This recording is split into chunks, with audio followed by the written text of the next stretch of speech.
Scene start होता है मिस्टी mountain से। मिस्टी माउंटेन जहाँ एक घुसपैठिया घुस आया था एक्सप्लोरेशन की खोज में, डीमोनिक ट्री को मारने की खोज में। मूटियान स्काउटिंग करते करते मिस्टी माउंटेन में चला आया था, पर वो जो सोचा था वैसा कुछ नहीं हो रहा था। मिस्टी माउंटेन में तो उसे एक छोटा सा क्रिएचर टक्कर दे रहा था। लड़ाई में ही वो क्रिएचर उसका मजाक उड़ाने लगा था। एक बार को तो हनीपॉट बैडजर मूटियान के हाथ में अपना टट्टी दे दिया था, अपने बदबूदार हथियार का उसको स्वाद दे दिया था। तुम्हारी हिम्मत कैसी हुई मेरे साथ ये करने की, मैं तुम्हें यहीं पे ही जिंदा गाड़ दूंगा, बोल के मूटियान गुस्से से उबलने लगता है। पर इससे पहले कि मूटियान कुछ कर पाए, हनीपॉट बैडजर के पीछे से थंडर ड्रैगन निकल आता है। मूटियान सपने में भी नहीं सोचा था कि मिस्टी माउंटेन में ड्रैगन भी रहते हैं, और ये ड्रैगन तो बहुत बड़ा था और अपनी बॉडी से वो एक पावरफुल ऑरा रिलीज कर रहा था। जैसे ही थंडर ड्रैगन अपना मुंह खोल के एक एनर्जी का ब्लास्ट मूटियान की ओर लॉन्च करता है, मूटियान के आसपास का इलाका जल की राख हो जाता है। पर मूटियान को ज्यादा कुछ नहीं होता, क्योंकि वो एम वक्त पे अपना बैरियर एक्टिवेट कर दिया था और डिस्ट्रक्टिव ड्रैगन ब्रेथ से अपने आप को बचा लिया था। पर मूटियान का सरप्राइज अभी तक खत्म नहीं हुआ था। मूटियान के सामने ही एक इनोर्मस ड्रैगन उभर के आता है, एक सर्पेंटाइन ड्रैगन जो देखते ही देखते कुंडली मारने लगता है, जिसके आने से ही चारों तरफ बर्फ जमने लगती है और जिसके पूंछ के एक ही वार से मूटियान कई किलोमीटर दूर जा गिरता है। मूटियान अब बहुत घायल हो गया था और खून की उल्टी करने लगा था। वो कभी नहीं सोचा था कि मिस्टी माउंटेन दो ड्रैगन का घर होगा।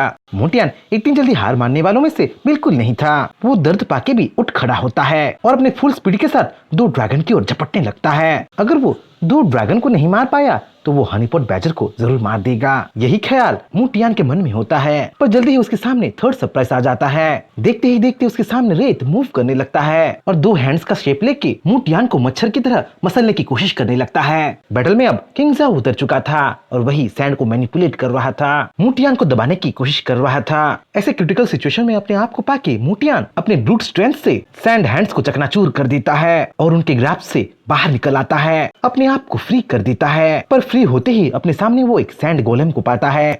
तुम लोगों को क्या लगता है तुम लोग एक साथ मिलके मुझे बुली करोगे? मुझे बुली करना इतना आसान नहीं है, बोल के मूटियान अपने डिवाइन डेथ रे को सैंड गोलेम पे अनलीश कर देता है। जहाँ भी डिवाइन डेथ रे लगा था वहाँ सैंड गोलेम तबाह हो गया था। कम से कम मूटियान तो यही सोच रहा था, पर उसका गलतफहमी जल्दी ही हट गया था, क्योंकि सैंड गोलेम उसके सामने ही हील हो गया और मूटियान पे पंचेस मारने लगा। मूटियान सैंड गोलेम से बचते बचाते उस पे हमला कर रहा था, तभी अचानक उसी पे ही कोई हमला कर दिया और उस पे हमला करने वाला और कोई नहीं बल्कि खुद किंग जाओ था, द सैंड मैनिपुलेटर था। किंग जाओ के भी एक ही वार से मूटियान कई किलोमीटर दूर जा गिरता है, पर किंग जाओ का वार अभी तक खत्म नहीं हुआ होता है। किंग जाओ तो मूटियान के सर को ही पकड़ लिया होता है और उसे जोरदार पेन दे रहा होता है। तुम्हें मैं अपने मास्टर के पास ले जाऊंगा, देखते हैं तुम उनके कितने काम में आओगे, बोल के किंग जाओ मूटियान को उठा ही रहा था कि मूटियान फिर से अपने डिवाइन डेथ रे को एक्टिवेट कर देता है और इस बार वो किंग जाओ के सर को टारगेट करता है। मूटियान सोचा था कि किंग जाओ इस बार हील नहीं हो पाएगा, ऐसे घाव पाके वो वहीं मर जाएगा, पर किंग जाओ तो तुरंत रीजनरेट हो गया था। वो अपने टूटे सर को भी हील कर दिया था और ये देख के मूटियान दंग रह गया था। तो तुम इससे भी हील हो गए, देखते हैं तुम कितनी बार रीजनरेट हो पाओगे, बोल के मूटियान फिर से हमला करने की पोजीशन में आ जाता है। पर उसके हमला करने से पहले ही थंडर ड्रैगन और आइस ड्रैगन मूटियान पे झपट पड़ते हैं, उसे अपने अटैक से जला और जमाने लगते हैं। अटैक करने में तो हनीपॉट बैडजर भी पीछे नहीं था, वो भी मूटियान को कड़ी टक्कर दे रहा था, करारा जवाब दे रहा था। मिस्टी माउंटेन इतना पावरफुल होगा मूटियान अपने सपने में भी नहीं सोचा था। वो तो सोचा था कि वो इजीली मिस्टी माउंटेन को एक्सप्लोर करेगा, स्काउट करेगा और कुछ एक दो बीस्ट को मार के एक्सपीरियंस पॉइंट गेन करेगा, पर अब मामला उसके हाथ से जा चुका था। अगर वो ज्यादा देर वहां रुका तो उसका मरना पक्का था।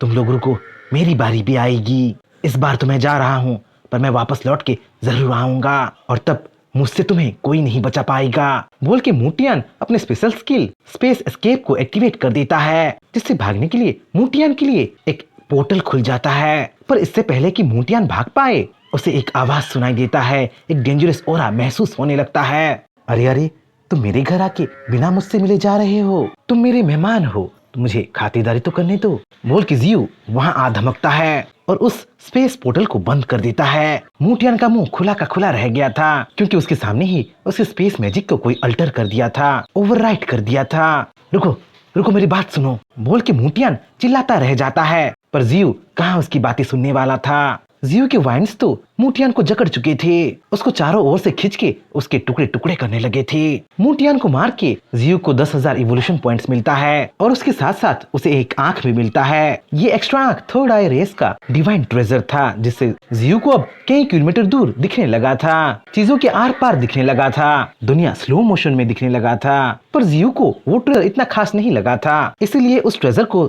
जियो व्हाइट टाइगर को दे देता है, जिससे व्हाइट टाइगर का अब 3 आंख हो जाता है। पता नहीं व्हाइट टाइगर इन स्किल्स के साथ क्या करेगा। अपने मूंगफली जैसे दिमाग के साथ वो पता नहीं क्या सोचेगा। जियो अब अंडरग्राउंड सिटी की ओर जाने लगा था।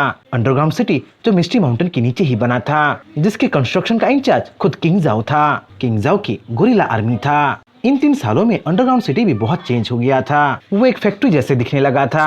एडवांस मशीनरी और लैब इक्विपमेंट से भरा हुआ था। अंडरग्राउंड सिटी में पहुंचते ही जियो का वेलकम एक साइंटिस्ट करता है, जो उसे झुक के ग्रीट करने लगता है और अंडरग्राउंड सिटी के बारे में बताने लगता है। माय लॉर्ड, हम इन 3 सालों में बहुत कुछ डेवलप कर दिए हैं। हम लोग तो इवोल्यूशन के बारे में रिसर्च भी कर दिए हैं। ऐसे मेडिसिन बना दिए हैं जो इवोल्यूशन को स्पीड अप कर दे, क्रिएचर्स को इजीली इवॉल्व कर पाए। अंडरग्राउंड सिटी में हम ऐसी मेडिसिन भी बना दिए हैं जिससे हम किसी को भी इनेट स्किल मतलब एलिमेंटल स्किल दे पाए। जियो ये सब देख के बहुत खुश हो रहा था। मतलब इन 3 सालों में उसका नेशन बहुत एडवांस हो गया था। सिर्फ पावर में ही नहीं, मिस्टी माउंटेन तो अब नॉलेज में भी बहुत आगे बढ़ गया था। वो दिन दूर नहीं जब मिस्टी माउंटेन फिर से इस दुनिया में रेन करेगा और अपनी फुल फोर्स के साथ वो डार्कनेस से लड़ेगा।